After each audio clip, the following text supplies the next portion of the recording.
Bismillahirrahmanirrahim. Assalamualaikum warahmatullahi wabarakatuh.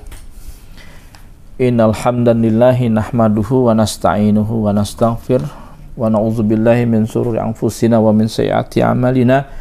May yahdihillahu fala mudhillalah wa may yudlilhu fala hadiyalah. Asyhadu an la ilaha illallah wahdahu la syarikalah wa asyhadu anna Muhammadan abduhu wa rasuluh. Allahumma shalli wa sallim ala nabiyyina Muhammadin wa ala alihi wa sahbihi wa ansarihi wa junudihi wa man tabi'ahum bi ihsanin ila yaumiddin, amma ba'd. Fa inna asdaqal haditsu kitaballah wa kharal hadi Muhammadin sallallahu alaihi wasallam wa syarrul umuri muhdatsatuha wa kullu muhdatsatin bid'ah wa kullu bid'atin dhalalah wa kullu dhalalatin finnar. Rabbi shrah li sadri wa yassir li amri wahlul 'uqdatam min lisani yafqahu qawli. Baik, kita ketemu lagi, alhamdulillah bisa silaturahmi kepada antum semua yang sedang diuji oleh Allah Subhanahu wa taala. Mudah-mudahan Allah Subhanahu wa taala melepaskan memberikan kesabaran ya kepada antum semua, dan kita jadikan ya khalwat kita, penjara ini sebagai thalabul ilmi, dalam rangka untuk berkhalwat, mendekatkan diri kita kepada Allah Subhanahu wa taala. Karena memang kata Rasulullah, ajaban li amrul mu'min laisa li ahadin illa lil mu'min. Ajaib, sungguh heran ya, sungguh aneh ya kondisi orang-orang beriman. Kenapa? Ya, dan ini tidak akan terjadi kecuali hanya orang-orang yang mukmin saja. Kenapa? Misalnya idza asabahu sarra syakar, kalau dia ditimpakan yang namanya ujian dan sebagainya, diuji dengan yang namanya kesenangan dan sebagainya, maka dia akan bersyukur. Fakana khairul lahu, dan itu juga baik bagi dirinya. Wa idza asabahu dharra sabara, kalau dia ditimpahkan yang namanya ujian dan lain sebagainya, maka dia akan selalu bersyukur. Apa maksudnya? Dia akan bersabar terhadap fakana khairul, dan itu juga merupakan pahala bagi dirinya. Mudah-mudahan ala kulli hal kita senantiasa selalu bersyukur kepada Allah Subhanahu wa taala, dan ini mudah-mudahan membawa kebaikan bagi kita semua. Amin ya rabbal alamin. Baik, kemarin kita telah terakhir ketemu kita tanggal 18 Juli, sekarang kita ketemu tanggal 7 ya kalau nggak salah sekarang. Tanggal 8. Jadi kemarin kita membaca tentang pengertian hakikat dan pengertian majas. Ya, saya nggak akan ulang, tapi saya coba mereview pelajaran kita yang kemarin. Yang jelas bab terkait hakikat, ya, terkait majas itu sama-sama hampir mirip dengan kajian-kajian misalnya terkait mana am dengan mana khas, ya, mana secara umum dan mana secara khusus. Mirip-mirip juga dengan mana mutlak ya dengan muqayyad ya, mutlak dan muqayyad, batasan-batasannya gitu. Terus kemudian ada yang namanya bab-bab tentang zahir dan muawwal. Ya, zahir itu makna zahir ya, mirip dengan hakikat juga. Muawwal itu zahir, muawwal ya, itu sama dengan kayak semacam majas juga, itu mirip-mirip tuh seperti itu. Jadi memang problem di karangan kita tuh memang sering terjebak kepada makna-makna zahir, karena nanti kalau orang udah belajar secara gulu ya dengan alasan misalnya ta'dzimun nusus ya, ingin menghormati nas, tapi kemudian dia malah jatuh kepada paham-paham yang gulu gitu. Dijelaskan di dalam sebuah hadis misalnya, sebetulnya Rasulullah tidak pernah menyalahkan ya orang yang kemudian dengan niat ta'dzimun nusus, karena ada misalnya di dalam sebuah hadis dikatakan la yusalliyanna ahadun al-'asr illa fi Bani Quraidzah. Ya, jadi janganlah kalian sholat, kata Rasulullah, di antara kamu sampai kemudian sholat asar sampai kemudian fi Bani Quraidzah, di Bani Quraidzah gitu.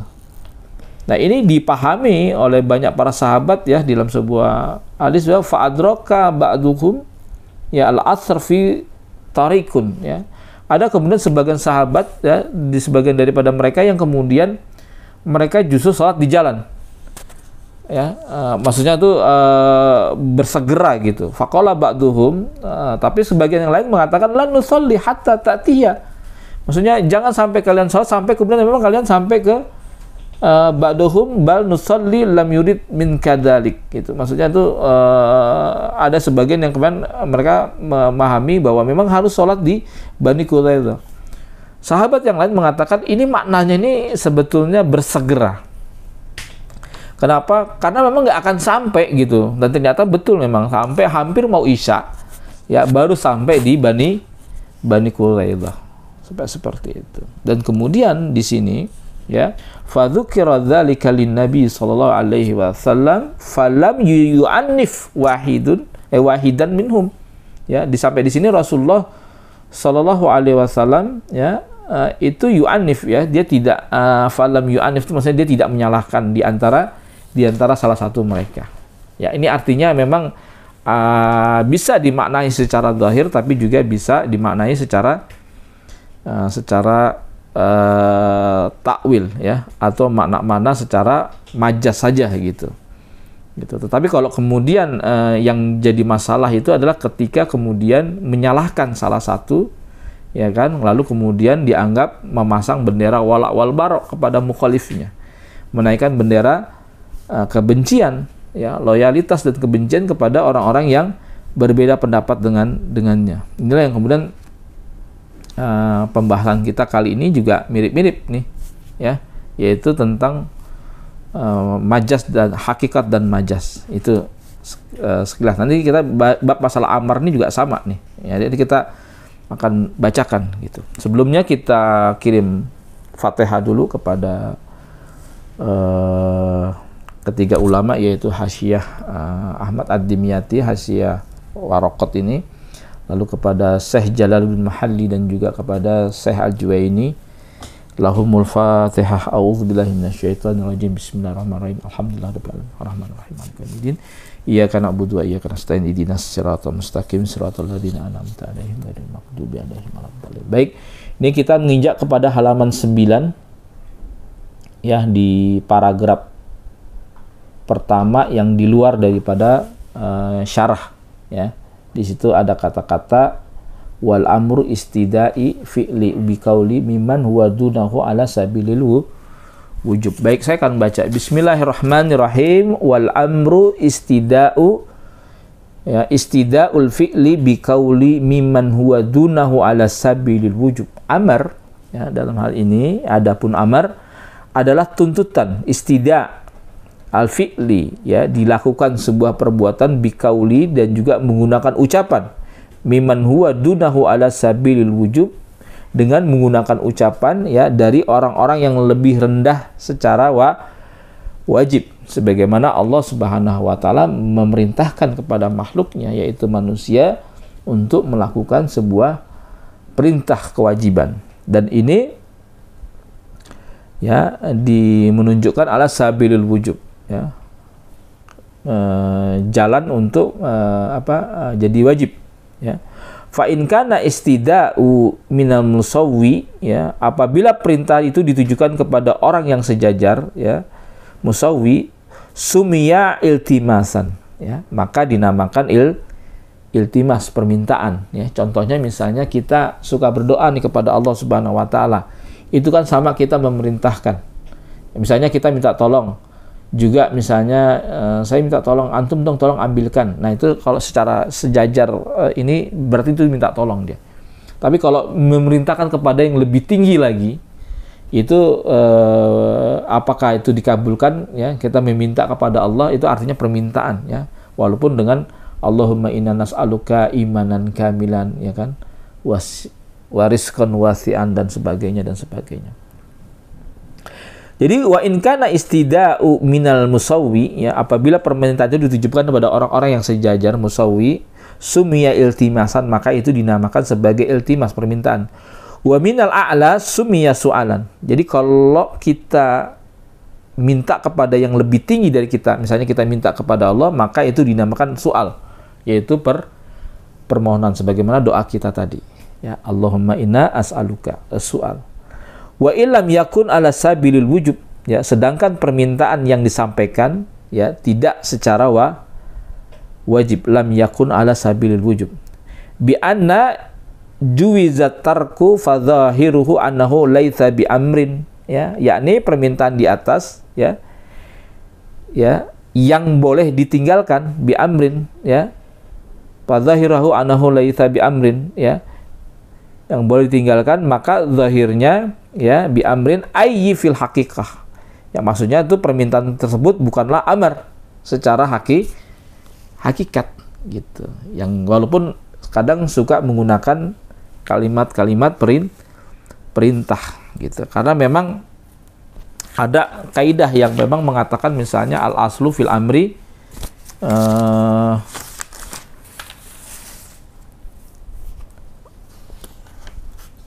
al-asul fil amri lil wujub gitu. Setiap pokok daripada segala perintah itu dia menunjukkan kepada hal yang wajib gitu. Misalnya ada kata-kata usjudu ya ili adama fasajadu illa iblis, ya. Maka bersujudlah ya kepada Adam, ya.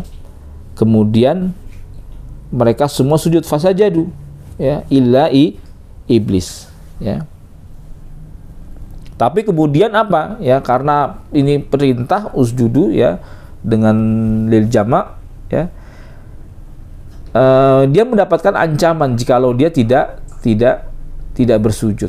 Makanya kemudian ini kenapa sujud ini menunjukkan menjadi kata yang wajib ya. Di dalam surat Al-A'raf itu di ayat 12 dikatakan ma mana'aka alla tasjuda illa amartuk, ya, apa yang menyebabkan mana'aka, apa yang menyebabkan engkau ya iblis ya alla tasjuda, ya, sehingga kamu tidak sujud ida id amartuk, ya, tak kala aku perintahkan kepada engkau, ya. Jadi ini menunjukkan hal yang wajib, ya.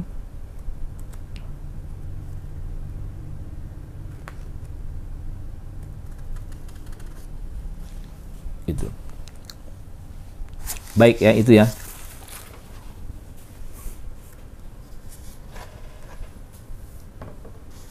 Lalu saya bacakan lagi yang selanjutnya.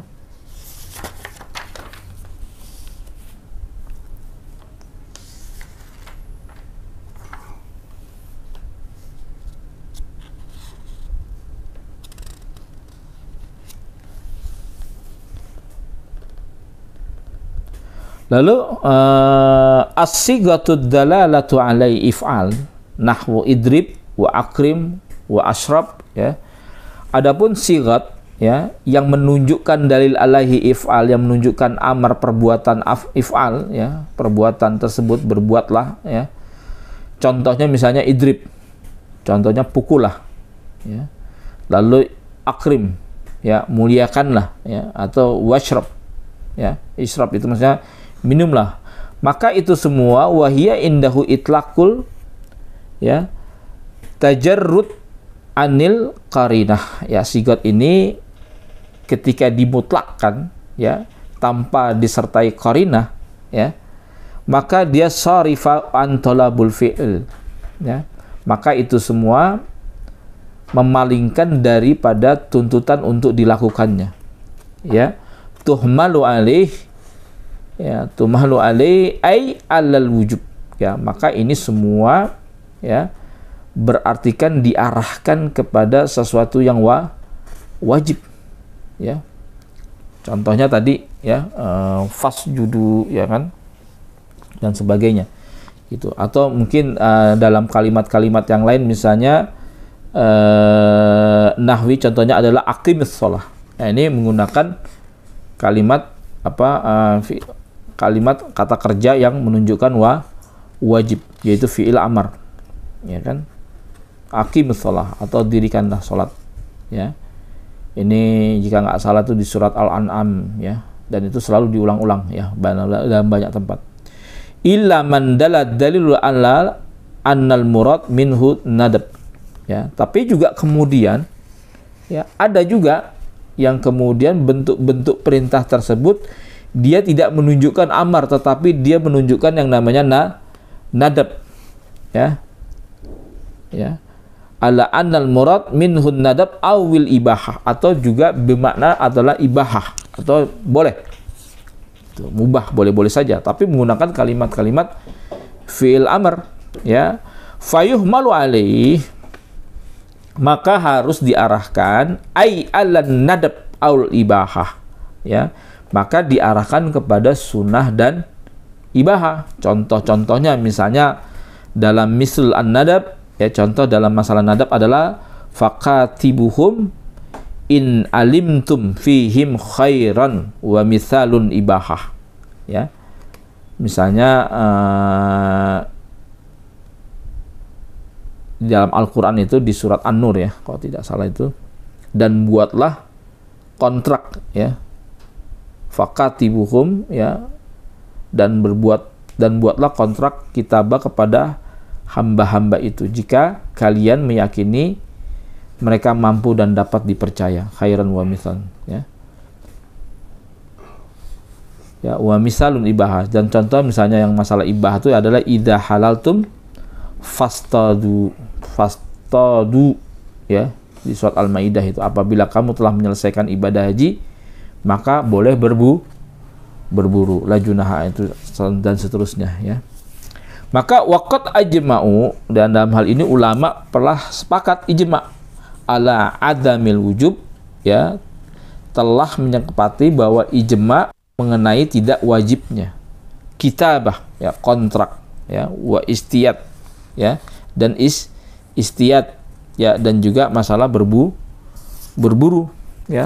Atau mungkin ada hadis misalnya juga misalnya menggunakan kalimat kata perintah. Misalnya dalam hadis dikatakan laula anna an asyqa ala ummati, seandainya tidak memberatkan, an asyqa ala ummati, atas umatku, la amartuhum, pasti lamnya lam taukid di sini, amartuhum, ya, dengan kalimat juga dengan fi'il amr, la amartuhum bisiwaki inda kulli shalah, pasti aku akan wajibkan kepada kalian bersiwak, ya, ketika sholat, ya. Jadi hadis ini menunjukkan bahwa adanya masyaqqat, ya, kesulitan, ya, masyaqqat tadi asyqa itu, maka dia tidak wajib, ya, siwak tersebut, ya. Padahal sudah disepakati oleh para ulama bahwa siwak itu, ya, itu di nadab, mandub, ya, sunnah, dia menjadi sunnah, gitu. Tetapi dia menggunakan di sini ada dengan menggunakan fi'il amr yang tadi telah kita katakan al aslu fil amr lil wujub, ya, gitu. Tetapi ada kaidah lain yang mengatakan al aslu fil amri lin nadab. Maka dari kalimat ini, ya, dari hadis, redaksi hadis ini muncul juga kaidah yang mengatakan al aslu fil amri lin nadab, gitu. Jadi pokok daripada amar itu juga bisa menunjukkan kalimat nadab, gitu. Alasannya adalah suruhannya, ya, anjuran tersebut ada kalanya untuk keharusan, ya, wajib, seperti sholat 5 waktu. Ada kalanya anjuran, ya, ada kalanya juga maknanya adalah anjuran atau sunnah atau nadab, ya, seperti sholat duha, ya. Di antara kemestian dan anjuran yang paling diyakini ialah anjuran, ya, sebab mengingat bahwa pada mulanya sejak dilahirkan manusia itu bebas daripada tuntutan, ya, beban, sampai kemudian datang menjadi mukallaf, ya, lalu dia itu tuh alasannya seperti itu. Tapi ini pendapat yang dianggap lemah oleh pendapat yang pertama, gitu, ya, yang mengatakan bahwa itu adalah wajib, ya. Ini memang kalau belajar usul fikih kita juga harus tahu tentang nahwu shorof, ya, karena memang pembahasan fikih ini masuk kepada dalam ilmu mantik, balaghah dan sebagainya, gitu, yang kemudian tanpa tanpa kita memahami tentang ilmu-ilmu alat lainnya, itu akan sulit nanti dia dipahami, seperti itu. Makanya kemudian pemilihan kemudian dalam makna amr, ya, menjadi amar atau iltimas, permohonan atau asual, ya. Istilah-istilah khusus seperti ini banyak digunakan oleh ahli balaghah, ya, oleh ahli mantik dan lain sebagainya, ya. Itu harus tuh perangkat-perangkat untuk bisa memahami Quran as-sunnah gitu. Ya, karena memang nanti kalau nggak paham ngaji tentang masalah usul fikih nih, kita sering salah paham gitu terkait masalah ini, maksudnya ini apa nih gitu. Nggak tahu tentang makna mubayyan, ya, zahir, muawwal, ya, tentang makna hakikat, majaz dan sebagainya gitu. Makanya ada istilahnya al-haditsu mudillatun illa lil fuqaha. Hadis itu atau asar itu bisa menyesatkan kecuali bagi ahli fikih gitu. Makanya hadis-hadis yang dikelola oleh para ahli fikih itu cenderung bisa diterima gitu. Ya, karena memang ahli fikih itu tahu maksud dan tujuan daripada asar tersebut. Jadi kalau ada ajakan orang kita kembali kepada Al-Quran dan As-Sunnah, lalu dia mengatakan dia bisa memahami Quran As-Sunnah tanpa ilmu alat, ya, itu akan kacau tuh nanti tuh. Ya, itu Syekh Atiyatullah Al-Libi itu Amir Khurasan Al-Qaeda di wilayah Khurasan tuh, ya rahimahullah, pernah bilang, ya, orang-orang yang membaca teks-teks Najd misalnya tanpa bantuan ilmu alat untuk memahami terkait konteks akwal-akwal tersebut yang kemudian dijadikan sebagai kaidah-kaidah syariat, itu memang orang jadi ekstrim gitu. Yusuf Qaradawi juga pernah mengatakan misalnya dalam Fiqhul Maqasid, ya, Fiqhul Maqasid itu juga sama gitu. Dia mengatakan bahwa biang daripada ekstremisme, terorisme itu adalah literasi, ya, tekstual itu di dalam memahami teks keagamaan kita, ya. Sampai beliau mengatakan terkadang Islam itu terzalimi, ya, oleh orang-orang soleh daripada musuh-musuh Islam itu sendiri. Ini kata Syekh Yusuf Qaradawi dalam Fiqhul Maqasid. Terkadang orang soleh itu terzalimi oleh apa?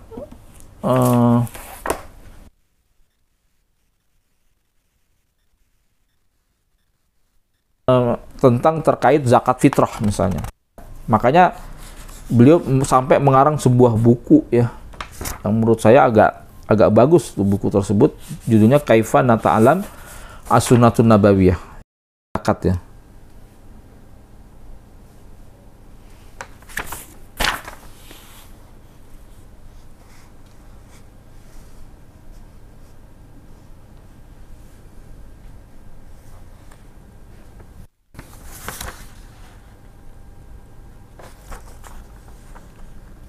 Ini misalnya begini.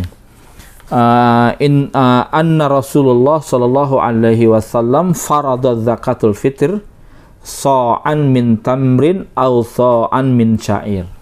Jadi bahwasanya Rasulullah sallallahu alaihi wasallam farada zakatul fitr.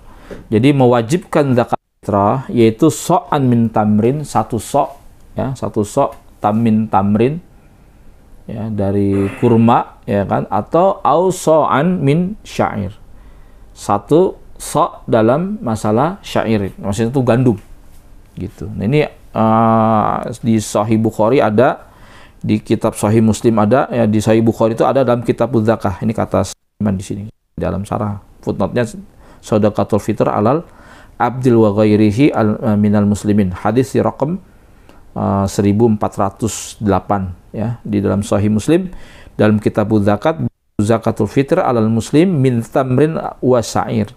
Itu di hadis nomor di riwayat Sahih Muslim adalah 1235, ya, itu di halaman juz 5 halaman 166. Jadi tekstualis ini itu sampai mengatakan fatwa, ya, apalagi terutama kelompok-kelompok yang nanti yang menolak kias. Biasanya mazhab Zahiri itu menolak kias, karena kias ini dianggap sebagai aktivitas akal. Mereka biasanya hanya mengenal yang namanya istishab atau ihtisan nanti, gitu. Tapi sebenarnya itu produk kias juga sebetulnya. Jadi dia katakan bahwa nggak bisa, ya, sampai buat fatwa. Tuh ada tuh beberapa ustadz nasional kita mengatakan tidak sah zakat fitrah dengan apa? Dengan selain daripada kurma dan gandum. Walaupun nanti ada kelompok-kelompok yang akhirnya juga menerima kias.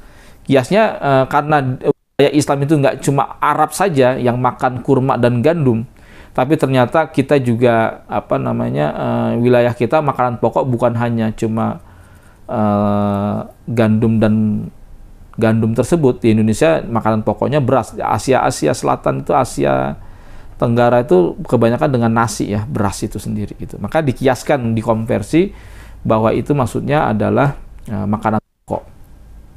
Ya. Tapi mereka mengatakan zakat fitrah tetap dengan makanan pokok gitu. Tapi nggak boleh dengan uang misalnya. Tapi mazhab Hanafi boleh. Gitu. Tapi sampai dia mengatakan siapa saja, dia sampai berfatwa tuh. Banyak tuh di Facebook, di sosial media sampai mengatakan barang siapa yang zakat fitrah dengan uang itu tidak akan diterima, kata dia begitu. Batil. Karena Rasulullah Sallallahu Alaihi Wasallam zakat fitrah dengan makanan pokok, yaitu tamr dan syair, gandum. Ya. Nah, contoh juga misalnya, lalu dia kebencian ya, pada orang-orang yang berbeda pendapat dengan dia. Ini nggak boleh seperti ini, sikap-sikap seperti ini. Ini orang tekstualis biasanya seperti itu. Kemudian misalnya masalah la amartuhum bisiwakin inda kullah, siwak. Ya, itu sampai ada orang yang mengatakan apakah dengan sikat gigi ya pakai odol itu kita mendapatkan sunnah. Wah, mereka ini kelompok-kelompok yang tekstualis bahkan tidak dapat sunnah. Yang sunnah itu dengan siwak. Makanya mereka tetap pakai siwak, tidak mau pakai. Padahal kata Yusuf Qaradawi dalam bukunya ya Kaifana Ta'alam As-Sunnatun Nabawiyah, bagaimana interaksi kita dengan sunnah ya, kaum tekstualis ini mengatakan tidak dapat pahala sunnah. Gitu. Padahal tujuan maqasidus syariah, tujuan dari la amartuhum bisiwakin inda kulli shalah itu adalah untuk tujuannya nadhab. Ya. Tujuan sama dengan sarana yang berbeda. Sarananya apa? Ya sekarang masyarakat modern sudah menggunakan sikat gigi gitu. Karena dulu orang untuk mendapatkan siwak dan sebagainya ada masyaqqah, kesulitan. Apakah kemudian ketika masyaqqah itu hilang tetap dia menjadi wajib? Nah, ini para ulama yang menjelaskan nantinya. Tapi orang-orang yang terlalu terjebak kepada makna-makna zahir inilah yang kemudian mereka sering ya dengan alasan takdzibun nutut ya oke.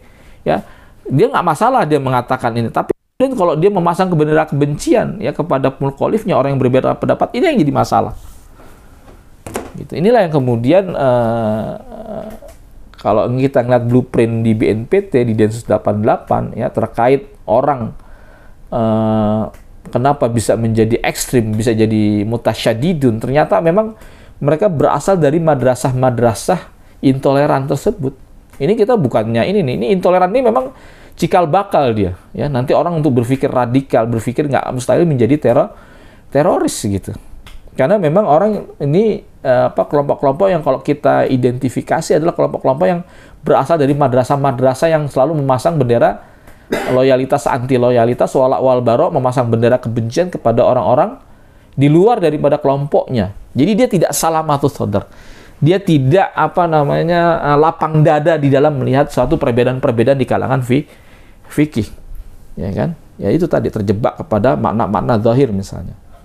Tapi juga bermain di ranah-ranah tasahul ya, memudah-mudahkan ya, main-main di maqasid syariah dan tujuan. Orang nanti akan juga bisa berpikir liberal.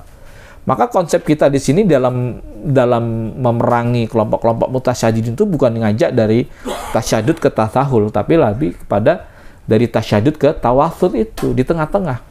Gerakan jihad hari ini yang masih bisa bertahan adalah yang punya konsep tawasud. Ya, kita lihat Hamas. Ya, kita lihat gerakan-gerakan jihad yang lainnya, Taliban dan sebagainya, yang dia menurut saya nggak kaku dalam melihat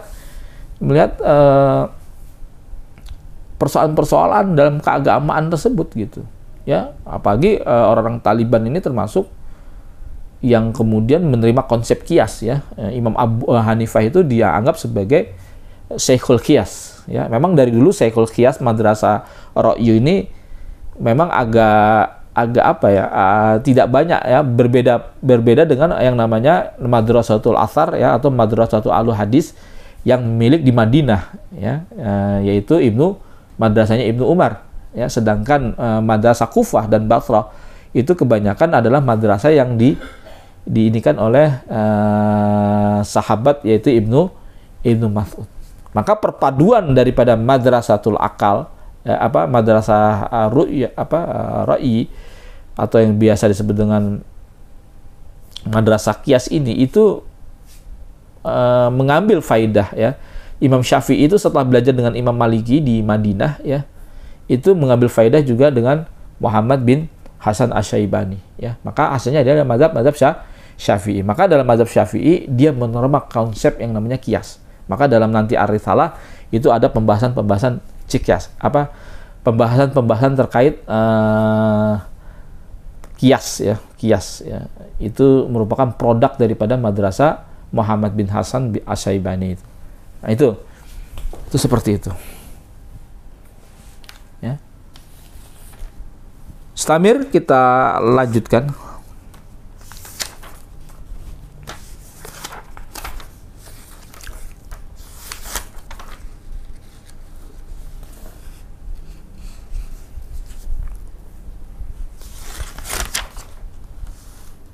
Ini saya lanjutkan lagi. Wala yaqtadi takrara ala sahih, ya. Amr, ya, itu sejatinya tidak menuntut adanya pengulangan. Takrar, ya, takrara ala sahih, ya. Tidak menuntut adanya pengulangan atas perbuatan yang diperintahkan. Ini menurut pendapat yang sahih, ya, ala sahih. Kenapa bisa demikian? Karena li'anna ma qusida bihi min tahsilul ma'murun bih yatahaqqaqu bi marati wahidah, ya. Karena tujuan daripada amar, ya, yakni berupa dia bisa merealisasikan perbuatan yang diperintahkan, gitu maksudnya. Sudah tercapai dengan sekali untuk dilakukan. Tetapi karena dalilnya menunjukkan, ya, dalam hadis-hadis tersebut, ini kan maknanya masih umum nih amar nih. Tapi kemudian aqimus shalah, ya. Tapi kemudian ditakyid juga, ya, di muqayyadnya secara mutlaknya memang seperti itu. Amar itu menunjukkan wajib, apakah hanya satu kali untuk dilakukan? Tapi karena takyidnya pembatasnya ada memang diulang-ulang, gitu. Masalahnya di situ. Al aslu bara'atu dzammatu mimma zada alaiha, maksudnya begitu. Dan hukum asal, ya,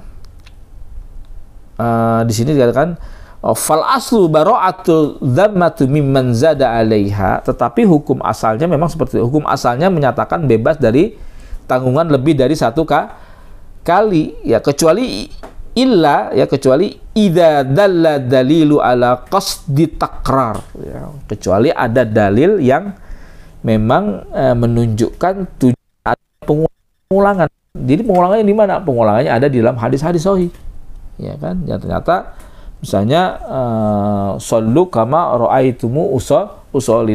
Kata Rasulullah sholat 5 waktu. Nah, ini berarti ada dalil yang menunjukkan untuk diulang-ulang. Itu seperti itu.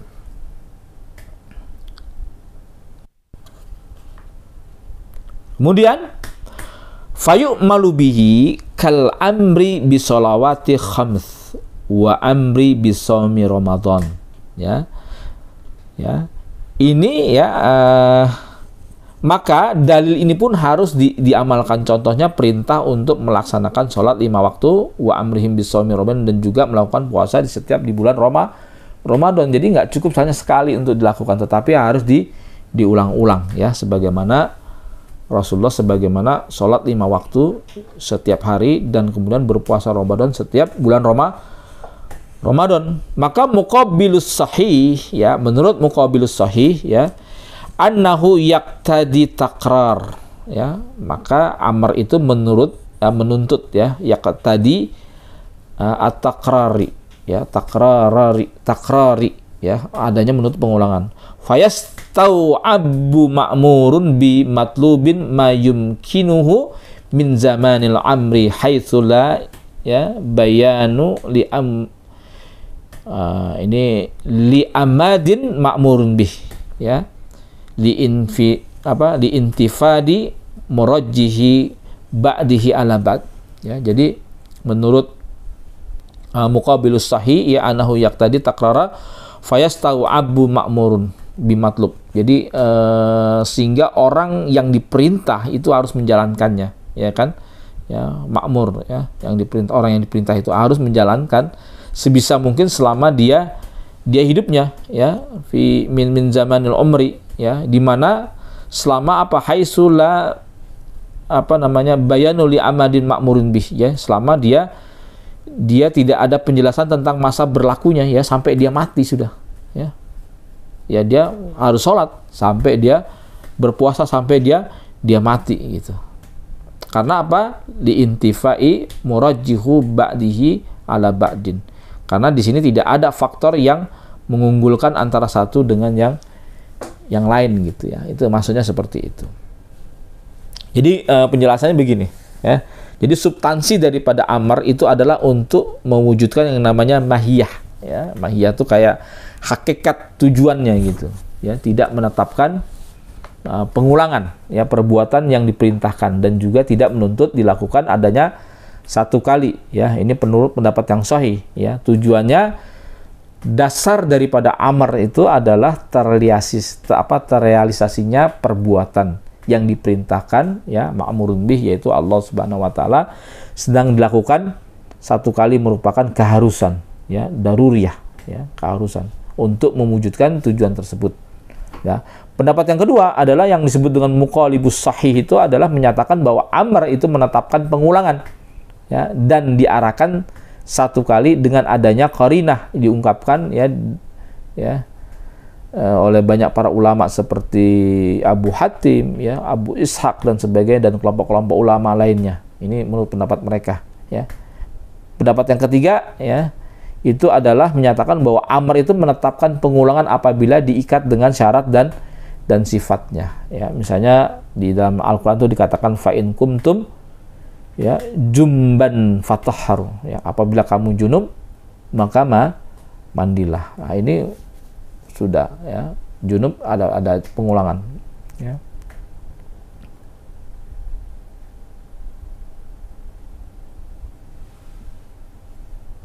Ya.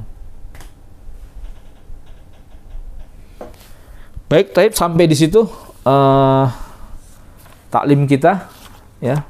Nanti kita bacakan kembali minggu depan terkait pengulangan. Ini harus dibahas sekali lagi, ya.